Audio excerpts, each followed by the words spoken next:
AI models AI models may not be improving key performance indicators, yield, sustainability metrics, these other aspects. They may not be improving meaningfully enough to yield a good return on investment. So the idea behind explainable AI is we could arguably tackle some of these issues if we at least are able to understand why a model is making a prediction, maybe have some sort of insight on why a model is predicting certain any sort of prediction, and whether we trust that or not, or want to maybe retrain the model, or only trust it under certain circumstances operationally. That is kind of a useful idea that we want to aim for. So the idea of explainable AI is, let's move away from having a black box model sort of magically tell us everything, because we might not be able to understand what inputs are important in these output predictions. We want the AI systems to be at some degree interpretable, so that we can feel that we can rely on them and adopt them smoothly. And that idea of explainable AI has been somewhat described as a glass box model that can allow us to at least trace or try to recognize, learn, understand, articulate how AI models or systems make decisions, which all sounds great, but really, what is it? And really, there is a taxonomy of different approaches of explainable AI that can be broken down into many sort of subcomponents. So we can have model specific, which require like a specific kind of architecture, or model agnostic, which is kind of broadly related to different architectures for explanation methods. We have global or local explanation methods. And then another very important case is where, like, how does the explanation occur? Does it occur before the model? Does it occur in the model? Does it occur after the model in a post hoc way? So what we'll be talking about today mostly focuses on model agnostic explainable AI, which are and post modeling explanation tools, which are somewhat ad hoc or post hoc methods that can be compatible with no matter what kind of architecture, neural network or SVM, that take your pick, your favorite one, that can be worked with. And then moving on, even that post-modeling explainability approach can be divided into model agnostic and model specific, where we might have some model specific approaches that, this only works for ensemble learners. So built-in random forests and those kind of ensemble methods do have some pretty interesting properties about them that can make model specific explainable explanations a lot easier to work with. But in general, we will be talking more about model agnostic approaches, as well as there's also an idea of an inherently interpretable model. And we'll talk a little bit about that briefly as well. So really, I want to build this just in terms of what the overall agenda is. I want to start with the building blocks of explainable AI, and that does come back to our ideas of inherently interpretable modeling. And I'll just give a very brief overview of how linear regression decision trees, these are techniques that probably many of you are very familiar with, so I won't spend too much time on them. But they do sort of provide a foundation of how we like to think about a model being interpretable. Then I'll talk a little bit about some more interesting things, and that goes to anomaly detection and interpretation. That's like a pretty interesting aspect for us, I think, and in scientific machine learning, or AI for science in general. We are interested in specific patterns. And then we'll move on to more model agnostic aspects like counterfactual explanations, and then other tools such as LIME and SHAP, ending on just responsible usage of XAI. So why is linear regression considered an inherently interpretable model? Well, it is and it isn't. So really, the fact of the matter is if we have hundreds of inputs, a linear regression model does lose lose some of its interpretability. But what we do like about it is that it is simple, it is parametric, it is additive. It is, in a sense, a recipe that the output prediction is a sum of these inputs and their weights. And of course, we can do the ordinary least squares to find optimal weights, and the weights do imply the contribution. Of course, if our features have different scales, it's much harder to interpret because x1 could be in the scale of 1,000,000, and x2 can be a scale of 10 to the minus 4. So ideally, we have features that are scaled well. But overall, this is intuitive, and we like linear regression, and it's not going to go away. Even when we have these fancy machine learning models, it's not necessarily going to be totally replaced for a number of reasons.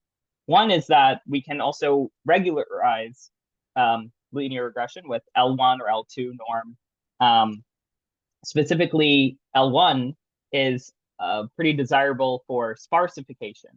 Sparsifying weights to zero out unimportant contributions makes a model arguably a bit more interpretable to see, what inputs are actually being used.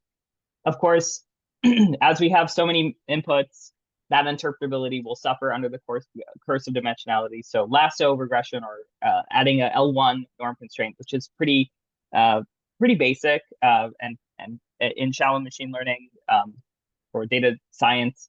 I won't spend too much time going over this because I'm sure many of you guys are familiar on that. So overall, with linear regression, we can have something that's pretty generalizable. That's not like easy to do, and it's not necessarily something that should be overlooked. And we can do regularization that can actually improve model interpretation. We have a linear regression. We also have logistic regression for classification. Disadvantage is that, of course, it is not an expressive model like a deep neural network is, and they do struggle under high dimensionality, and they can't learn feature representations like at all. So there is a little bit, there are pros and cons here, and you'll see that I'll have many pros and many cons for all of the techniques that I discussed. Now, this was a linear regression, logistic regression was a parametric approach in that we need to learn the weights. A non-parametric approach, which is inherently interpretable, of course, is a decision tree, where we have a series of decision rules that are very easy and human readable. They're very easy for us to understand based on feature 1, feature 2. If it's greater than or less than a certain value, all the samples form on those leaf nodes. They're optimized by search and split optimization that tries to minimize the variance of the output Y or prediction Y on the various leaves. And we do have built-in feature importance indices. So I mentioned briefly, earlier that there are many kinds of explanations. One of the most common forms of explanation is feature importance. What inputs are contributing to the outputs? But that is not where explainable AI sort of starts and ends. There are other kinds of explanations, including example-based explanations, that are also very interesting to discuss and recognize. So here, there's example of the Guinea impurity metric, where we can, that's how the decision trees split themselves. Now, of course, as we have a random forest or some sort of ensemble of thousands of tree base units, just like a deep neural network, which is basically a lot of linear regressions or logistic regressions over and over again, yes, you do lose interpretability as you stack more and more of these base units together. And that therein lies kind of a problem, that the more rules you have and the denser this sort of forest of rules, it is harder to understand. But it is somewhat intuitive for explaining feature relationships. Once again, similar to linear regression, there is an analog for regularization, which is tree pruning, which can prevent overfitting. Built-in feature importance indices is nice without even needing a post-hoc explanation method. Now, sometimes this can be quite brittle, quite unstable, and we see that sometimes deep trees are not as generalizable, interpretable. But overall, I would say, you know, this is a always, a solid approach that might actually be a little less data hungry than parametric models. So now I want to discuss a little bit more on interesting tools and even bring in some application areas from engineering that I think might be of interest to the audience. So let's talk a little bit about anomaly detection and why I'm introducing it as something that is actually important or related to explainable AI. Because there are many explainable AI, resources out there that probably won't even, consider anomaly detection because it is a separate topic. But I'm sort of tying these two together because we have a key point of explainable AI is trying to explain individual predictions and specific phenomena that might be somewhat rare, especially in AI for science or scientific machine learning. We might have a lot of data generally available, but the data that we're actually interested in are oftentimes really rare anomalies or phenomena that are not that are quite sparse in whether it's having labeled data that is fully supervised. We might only have access to a little bit. So anomaly detection is really the idea of it's somewhat related to the idea of outlier removal, but it's quite different in that the sense of a data outlier is usually something that we are not interested in. It might be some sort of statistical or measurement error that we can just discard that isn't a sign of a novel phenomenon or something of actual interest to us. So all outliers are anomalies, but not all anomalies should be treated that way. And the idea is that anomalies may be indicative of some sort of novel behavior and that maybe we can use explainable AI to try and help us to tell the difference or at least understand how our model is thinking about these cases. And can we trust a model around those kinds of edge behavior or maybe not? It's a very valuable question to be asking. So there are many different ways to do anomaly detection, but I want to just bring attention to a very simple one because I think a lot of us are very familiar with PCA or principal component analysis, also known as maybe for some of our aerospace friends, POD, a proper orthogonal decomposition, or Carhoon and Loewe expansion KLE. Like they're all very much the same by any step cousins, or they're all very very similar to each other with maybe slight differences in and many different ways you can formulate it. But the idea is to with PCA is to create new variables that are orthogonal to each other that maximize variance, and those new orthogonal components are maximizing the variance in the data set. They're the directions of the most variance.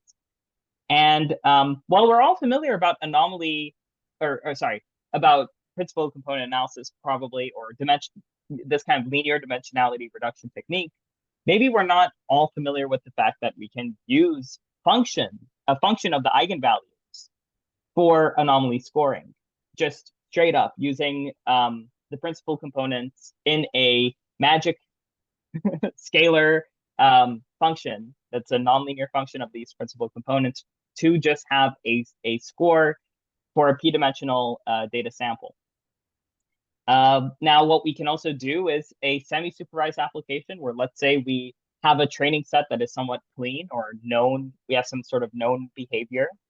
Let's learn the PCA model on that clean subset and apply that transformation and this anomaly scoring very simple equation to an unknown distribution. So this was a recent application for spacecraft propulsion system, a data challenge problem that a lot of us at Midas actually worked on for the Prognostics Health Management Asia Pacific Conference in 2023. So let's say we learn, in this case, the testing set had normal condition spacecraft propulsion engine systems it had normal and it had known behavior in the training set, but in the testing set, it had normal, known faults, and also unknown faults as well. So this is somewhat of a contrived example, but we can learn on the normal and known behavior, treat that as a clean training set, and then apply the PCA scoring algorithm to catch things that are totally unknown. There we can kind of see that we have this distribution, which is actually not that different from this trained distribution. But we have these massive outliers here. And these are actually the unknown anomalies that were hidden in that data challenge in that testing set. So that's actually very practical, computationally extremely cheap compared to, I mean, if you have, I don't know, 5 million dimensions, maybe PCA is not going to be super easy to do. But considering the other very deep and very expensive anomaly detection methods out there that are getting a little bit crazy with the deep learning, millions of parameter kind of models that are becoming more popular, this is a good alternative that should not be overlooked. So now, that is one method. You also have one class, so-called one-class support vector machines, which were introduced originally in the 90s, where basically you have the idea of it's an unsupervised SVM variant where we are able to learn a frontier around training observation. Basically, what is our inliers and our outliers. So one-class SVMs are also a useful detection method for finding those anomalies. And for my own research, we were able to implement both of these anomaly scoring methods on a very fast semiconductor manufacturing application where they're printing out or they're taping these tiny chips, about 50 of them per set. For every 1 second, they print out like 50 of these tiny little chips on a roll of tape that is a continuous roll of tape, where they're also doing at the same time 100% capacitance testing on each of these chips. They're making sure that they're to specification and to the right size. And so we have a lot of different, this is like the control, PLC control system. So it's a programmable logic controller where every sort of rising edge or falling edge reflects a different mechanical activation of nozzle or the spinning of a wheel, which contains these kinds of chips. So this is an example. What we did is that we extracted these time delays between some of these edges.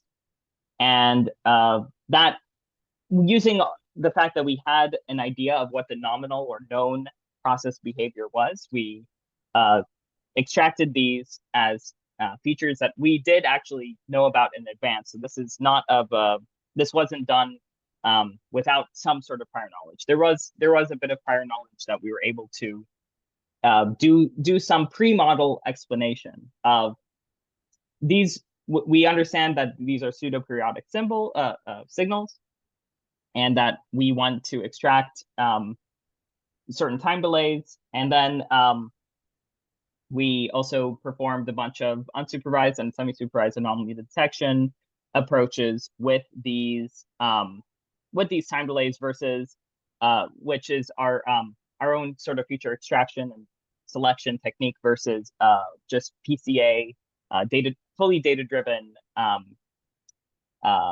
features. And across the board, no matter what anomaly detection approach was used, we had significantly better results. And especially with the semi-supervised application where we only use 1% of the data set of the nominal or clean behavior for training, and got extremely very, very good results for the different anomaly detection methods we used.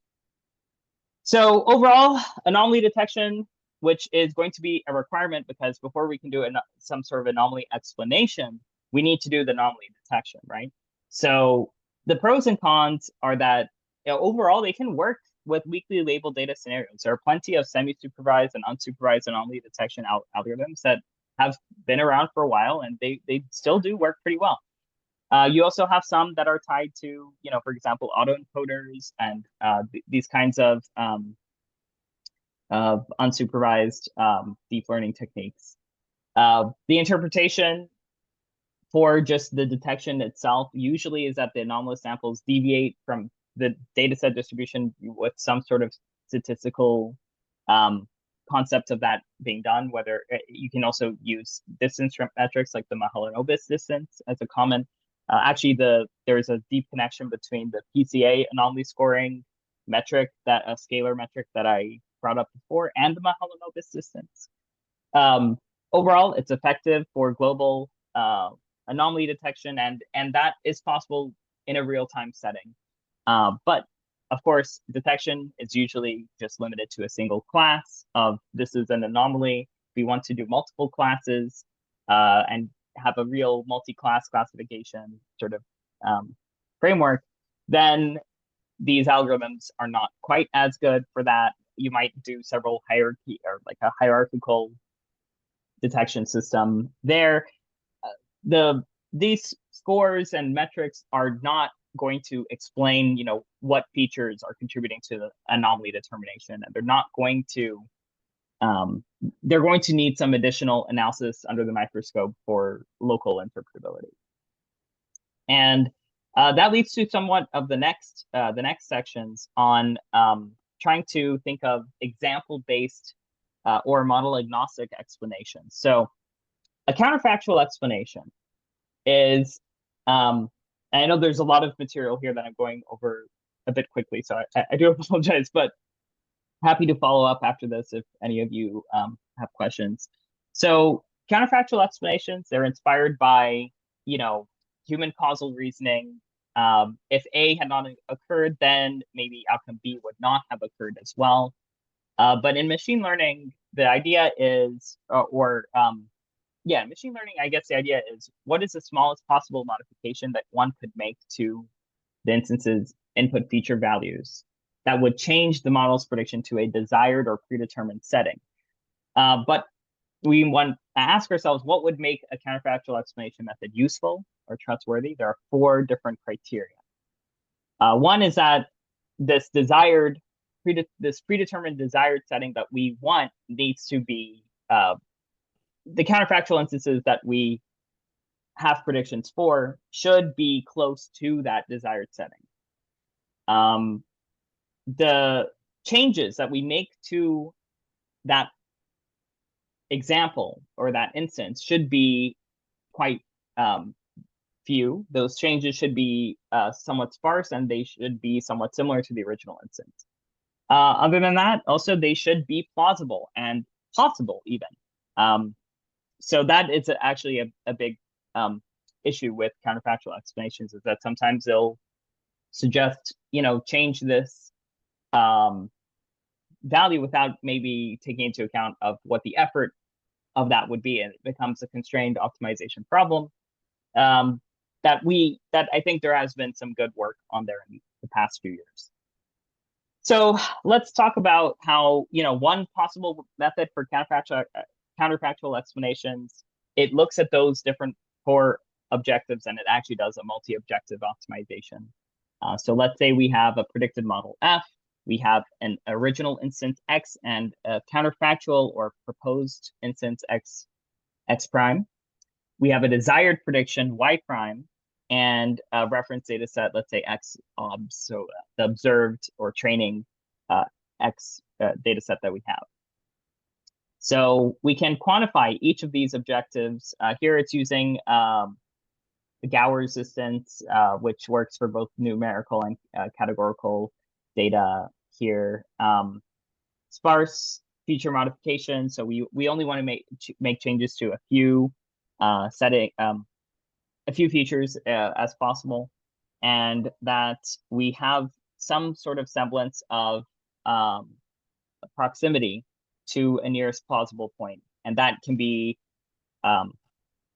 somewhat quantified as like a distance to a point that is in the observed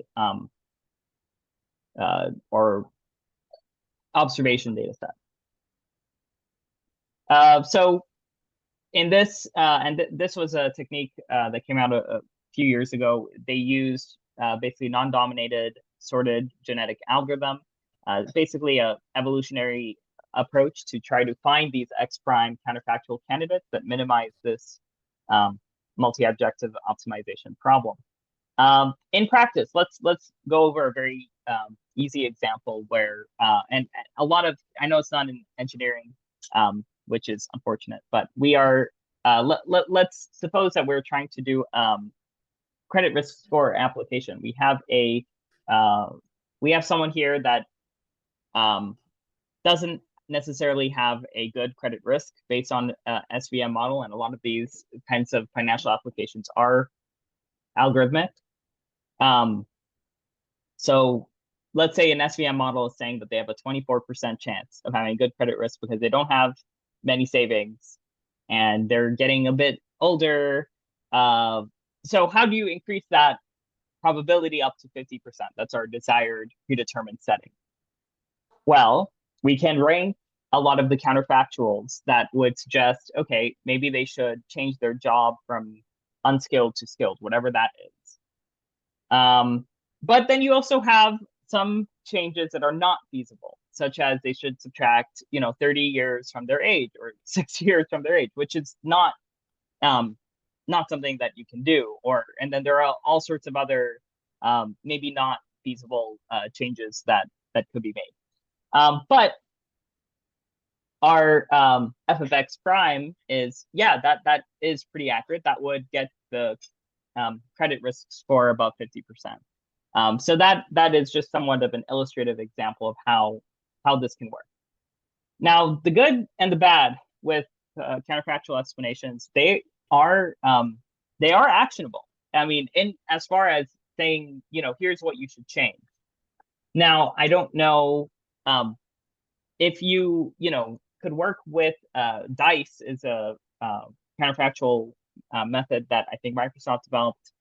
In that case, you can actually somewhat specify your constraints of here's what I'm willing to change, here's what I'm not willing to change. Or if you could think of it from a control perspective and think of like, what is the actual cost of making those changes, the control effort or cost of making those changes. I think that would be good. It's an active research area still. It's privacy preserving also in the sense that we don't actually need to have access to the original model. We just need to have access to its outputs, which is pretty good. And they're example-based explanations that are easy for us to understand. The disadvantages, of course, is that they are infinite. There could be a ton of counterfactual explanations. It's not easy to figure out the cost of changing these specific things. And sometimes they're not always the most plausible changes to make. And that does lead to, I think, what many of us are familiar with, but want to maybe learn more about, which is model-agnostic explanations. And there are actually quite a few methods out for this now, but maybe the two most popular ones over the last few years are LIME and SHAP. So LIME, which stands for Local Interpretable Model-Agnostic Explanations. The idea of LIME is how can we explain individual predictions of a trained black box model? And so LIME has the sort of F around and find out approach, or examine the local neighborhood around that prediction and really examine it closely.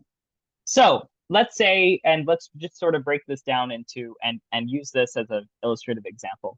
Let's say you have a random a deeper a decision boundary from, and I know it's just two-dimensional, so it's like not that crazy, but we see that there's a nonlinear decision boundary here, this sort of triangle where we have class 0 in this light blue and class 1 in this darker gray. And let's say that we have an observation of interest right around here. And we know the deep model knows that it is class 1. Now, let's say we perturb the data set via sampling, some sort of sampling method, and we obtain a bunch of black box predictions. And we weigh the perturbed samples based on their proximity to that observation of interest. Here we see that we have, if we keep running that model over and over and over, we see that we have uh, a good bit that are in class 1 and some that are also in class 0. Then the idea of LIME really is to train and interpret a localized weighted surrogate model, which is going to be a lower fidelity model, maybe a sparse model, maybe a lasso L1 regularized or a logistic regression model with sparsity penalty or something like that that is low fidelity. We've been able to extract a decision boundary that is pretty close to this original edge, but it is just localized to that specific neighborhood, and it is basically personalized to that observation of interest. So everything to the left of it, from the perspective of the LIME model, is class 0, and everything to the right of it, or this side, is class 1 from the perspective of the LIME model. So this basically gives you a local neighborhood. It's a model agnostic capability of also, we can mix low and high fidelity predictive models. We can have a deep neural network, but we can also have a low fidelity surrogate model to try and explain some of those decision boundaries. And it is actually now compatible for a lot of different data types.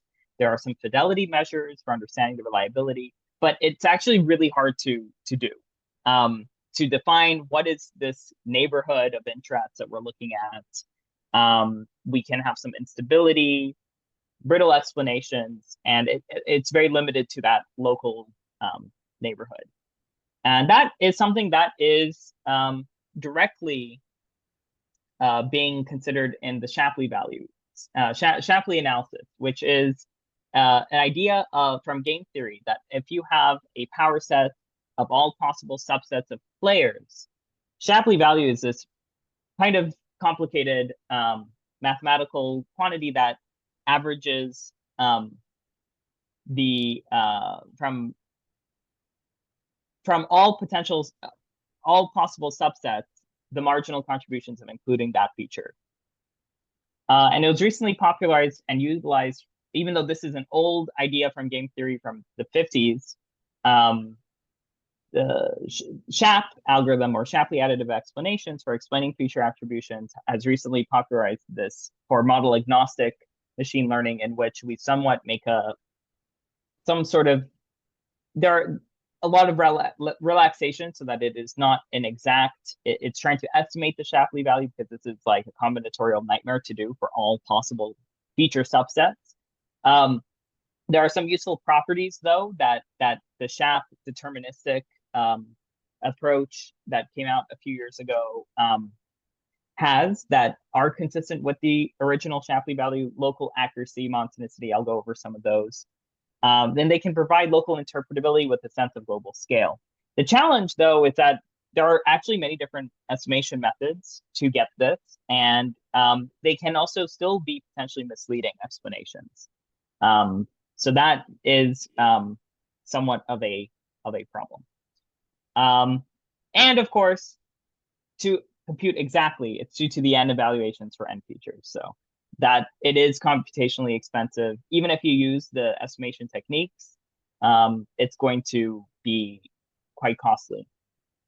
I don't have much time to go over some of the very nitty-gritty aspects, but just so you know, there was a really good Nature machine intelligence paper from the original lab that came out with the SHAP method. This is a really good reference that was published in last year, that talks about how there are many different estimation methods that all make different assumptions on how do we remove the features, or how do we zero out the features to try to estimate the marginal contribution. Now, what the result of the Shapley, and yeah, there are so many different techniques, and they are all, many of them are model agnostic, which are the ones that I'll be talking about today. But there are some that are model specific, that take advantage and exploit, they exploit certain architectures to actually help with this estimation aspect. So there are also stochastic methods that are actually a bit older. So the interaction-based method, or IME formulation, is actually older than the SHAP technique. That this uses basically Monte Carlo sampling to try and find the feature explanations. But with SHAP, the 2017 paper out of University of Washington, the most important property is this local accuracy idea. We take a nonlinear model, potentially highly nonlinear model, and we are able to understand the predictions in a linear additive recipe-like way, similar to linear regression, where we have a baseline prediction, phi naught here, and then we have phi I from 1 through n that are added up. So you have as many Shapley values as you have. So let's say you have an n by p data matrix with n samples and p features. You will have an n by p Shapley value matrix at the end, where for every value of a feature, you will understand its marginal contribution to the overall prediction. There are some other missingness and consistency properties that are a little more detailed than I think we need to today. But this was an application in semiconductor manufacturing of using explainable AI and Shapley analysis, or SHAP actually, to try and find top 10 quality drivers. There are many aspects, many little parameters that could impact quality in semiconductor manufacturing. So what they did is they actually they used the Shapley sort of idea of ranking the features. Here, you can rank the features by mean absolute Shapley value, and you can also get a sense of the parameters value, but then also the actual importance or attribution to the output. We also, in our case, saw that we can use Shapley values for helping out with clustering, where we can actually improve cluster definition and anomaly identification. So the estimated Shapley values that you have, which are useful for explaining different samples, are actually really good for other uses such as clustering too, which is interesting. If you are interested, we can chat more about that later. And also with those clusters, we can actually interpret them a little bit better with rules too, that we have. Some other research examples here of trying to sort of make this into a recipe of, in this turbofan engine prognostics and health management use case, we can try and look at these different sensor measurements. How do we have a personalized prediction recipe for an engine that is approaching its end of life? We see that we have a number of contributions here. So I kind of already discussed some of the pros and cons. I want to just end briefly before I take questions on responsible usage of explainable AI. So this is a very exciting and still developing field within machine learning, but it's actually something that I need to make sure I stress that poor explanations can be actually more harm than good in a lot of instances.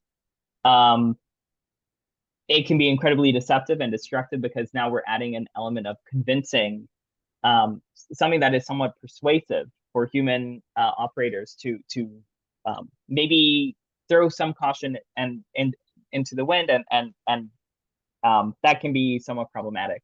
Causal relationships, which is really what we're trying to do in scientific machine learning and AI for science, that requires more evidence to confirm than just having these explanations. They are paired with whatever underlying model limitations you have. And it cannot really guarantee that we can trust a model one way or another. But how they are useful, I would argue, is that they can be used to understand the model's behavior. We can understand what are the strengths and weaknesses, what are the features that are being used. We should sort of, instead of trying to think of this as I want to sell my model and say it's explainable and advertise and market it that way, I think there's a valuable opportunity to actually think of just being honest and transparent with what is the model doing? What are the shortcuts that the model makes? Are those valid shortcuts, or are those shortcuts that are a result of data bias? If we can bring these biases to light, are we comfortable with trusting a model with that information? Or should we think about retraining the model, or have some sort of nuance where we understand certain operating conditions where we are happy with the model performance and the explanations make sense? Now, what does that mean? Explanations make sense. That is something that I think is heavily still, unfortunately, very case specific. And there are people that are trying to metricize this a bit, have fairness metrics that they can actually use. But it's still an ongoing research area. And that's why I think overall we need to try and use these tools to try illuminate and communicate model tendencies, and being honest with what our models are doing well and what they are not doing well. Now, if we can combine explainable AI with uncertainty quantification, probabilistic frameworks that are maybe more information theoretic, that I think can help improve overall trustworthiness. But it's up to human users, experts, to make responsible decisions on trusting these methods at all, overall. So that concludes the seminar, and I know I went over a few minutes here, but I hope we are able to have some great discussions in the question and answer. Right. Thanks, Yossi. That was actually really interesting. So we can open the floor for in-person questions first, and then maybe move online. So are there any questions in the room? I had a few questions for you based on both some of the anomaly detection stuff that you showed earlier and some of these SHAP estimation methods. Yes. So I remember that you showed an example of all those PLC signals where you have those time delay information, and Yes. then you are trying to plot out the false positives versus the true positives, if I'm not mistaken. Yes, the ROC curves. Yes, yes. Yeah. So could you actually touch on some of the limitations of PCA, or where PCA fails versus what you are doing differently in terms of either processing the data or calculating or figuring out the anomalies? Right. So I think this is an interesting case where we had some prior knowledge of how to of what the ordinary sequence of events should look like. Okay. So that also means in this case the order of operation. So sometimes these sometimes some of these time delays. So what is actually pictured here is an idea of a nominal sequence. Sometimes some of these features are actually flipped and are negative and that actually denotes that we expect the opposite order to occur. So in that case, let's say suppose the distance between this signal and A1 and E1, sometimes it's here it's we would subtract the distance from E1 and A1 as here in time. But sometimes also, in many cases, that can be totally flipped. So that is something, and that actually adds a negative value of the time delay. So that kind of nonlinear, it ends up being a nonlinear feature extraction technique that we ended up doing that encodes a bit more information and on the order of the events that is not really well captured at all in the PCA sense. If in a pure PCA features that are just so we've extracted 15 time delays here, and here we pared it down to 15 PCA features. So if we were to choose 15 nonlinear features that we extracted this way versus 15 15 actually linear PCA components, it just so turns out that that is not really strong, especially for purely unsupervised anomaly detection. It's a lot better in the semi-supervised case, but not anywhere near the feature sort of engineering that we did. I hope that helps answer that question. Yeah, I think so. That's a very interesting use case. And then sort of my second question over here was, you said that there are these approximate methods to estimate Shapley values because of this general combinatorial nature of the problem. Yes. Do you have any sort of, or is there any literature on how good these estimates are in general? And if by some method you were to end up with some wrong estimate, is it still useful in some sense, or in that even if you don't capture the true Shapley values, you are still having like a biased estimator and the bias is consistent, for example, so you could still use them as explanations and things like Yeah, that? I think that is somewhat situational in that what is useful, for example, in this is a review paper that sort of compared the various classes of these approximation strategies. They do sort of let us know, are they bias free? Are they variance free? There are several of these that are quite stochastic, and you have several of these that are quite kind of, they're deterministic, but they're not necessarily somehow or the other. They are still somewhat not giving you the same answers every time. I think that is now, I think it is an issue because in some cases they are actually interpreting the Shapley value itself. It just means something completely different. So in some cases, it's a marginal contribution. And I think classically, we like to think of it as it is the marginal contribution. But sometimes, like these different formulation approaches actually, it ends up being a little bit different. So I think you could justify it as, there is some bias that we know about, but because they're consistent within themselves and we're not like, we are taking it with some sort of a notion of that, then they can still be useful. Certainly, I think certainly also if you use them for things like, for example, clustering. Now what does this mean? It's not just clustering the data. Actually, it's not clustering the raw data at all. We're clustering how a model thinks about the data. And now instead of having clusters of just unsupervised, everything is sort of whatever it is, in some sort of geometrical or otherwise derived component space, it's now all in reference to a target prediction. As we know, we can add the Shapley values and arrive at, plus the baseline, arrive at the target prediction. So I think there are some interesting ways to use these techniques that can give you insight about how a model is thinking without putting too much literal stock into the quantity itself, if that makes sense for a particular feature. So I had a question. So based on the Shapley values, can you basically disentangle your feature space, maybe like get a latent space and reduce that n factor by a bit?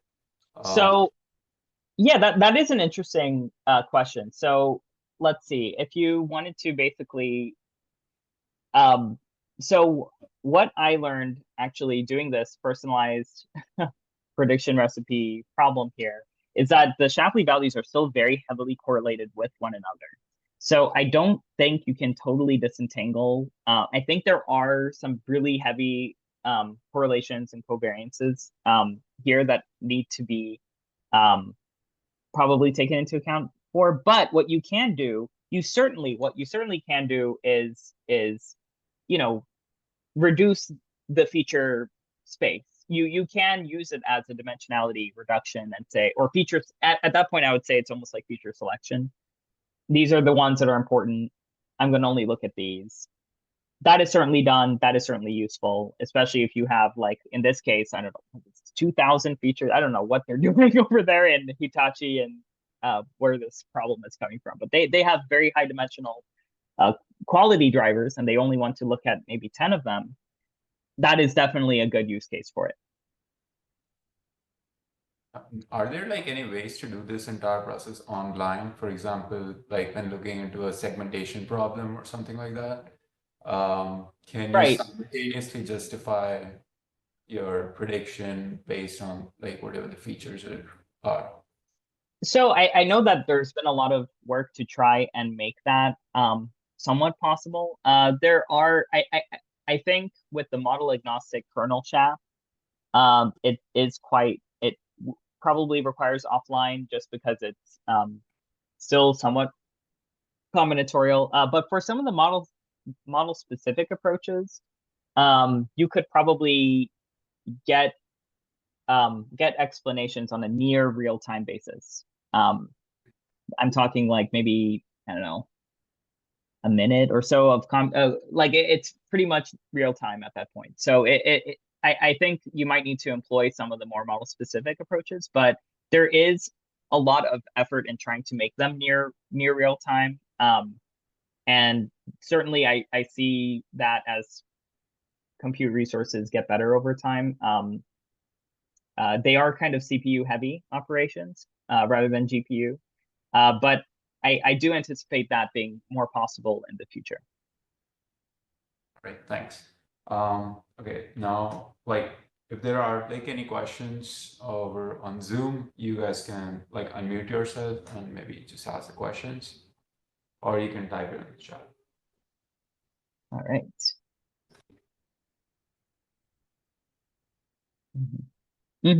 Sensor fault detection. In cases of sensor fault detection or anomaly detection in autonomous systems, how do XAI tools like LIME or SHAP perform in explaining the source of these anomalies, and how can they differentiate between sensor faults and external interference? What do you think? This is a really good question, actually, and I really appreciate it.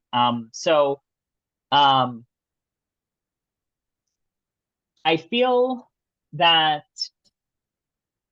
XAI tools like LIME or SHAP might they might expose certain faults or anomaly behaviors, not by necessarily telling us that this is like just using it directly for fault detection. Probably is not going to be very clear, but if the explanations are really weird and don't make much sense, or if LIME is even showing us that like this neighborhood is so brittle, if you just perturb it like 0.0001 in one feature here and it's a completely different answer. I think those are certainly, you could use these tools as somewhat like surrogate roundabout methods to try and build a body of evidence that there is a fault there. So I think they could explain the source of what the model thinks. Like I think that's where we have to just be a little cautious and say, hey, the model is saying that altitude is why this engine is failing. I have an example of that here.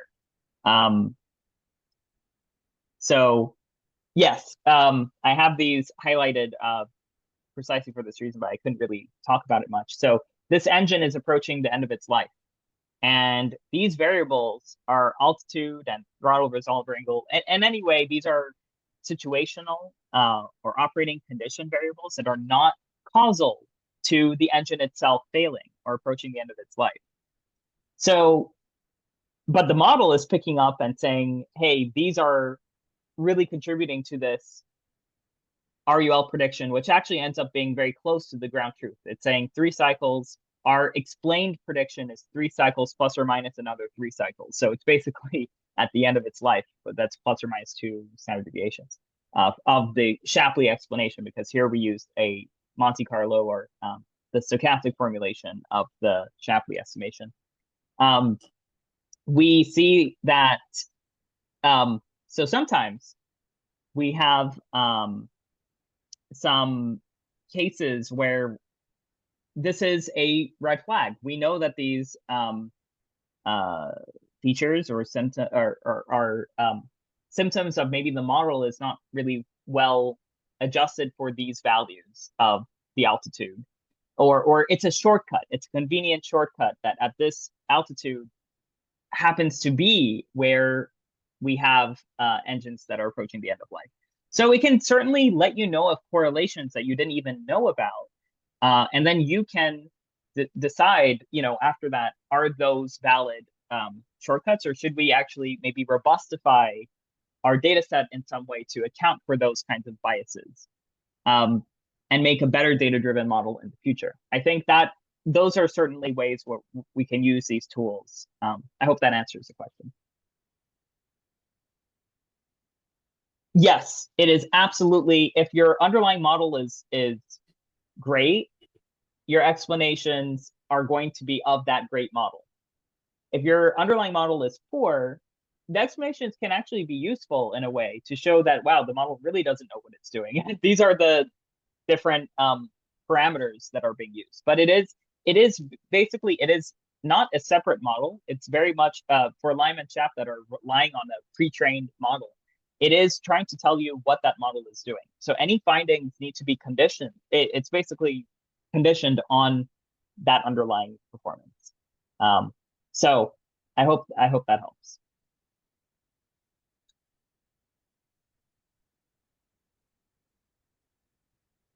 All right. Are there any other questions on Zoom or over in person?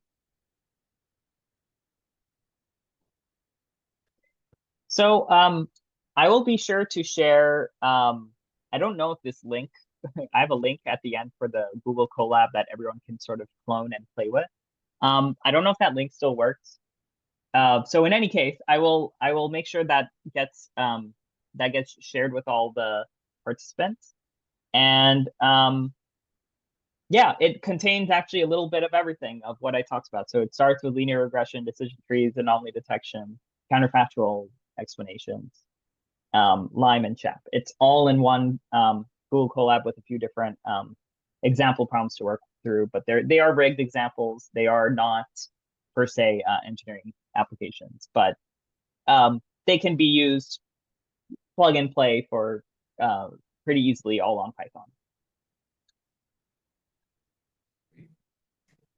I don't think there are any other questions. Right. Well, thanks, Yossi. This was like really interesting, and yeah, we all I think learned quite a bit. So thank you so much. Yeah, and Great. Thank you for the invite again. Yeah, thanks. Right.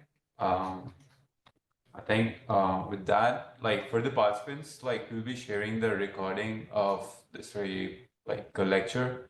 So like you guys can have a look, and yeah, I think with that, we can see you guys like in 2 weeks.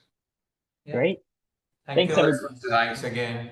Thanks, Yossi, for this awesome talk. And Thank you. All right. Bye-bye.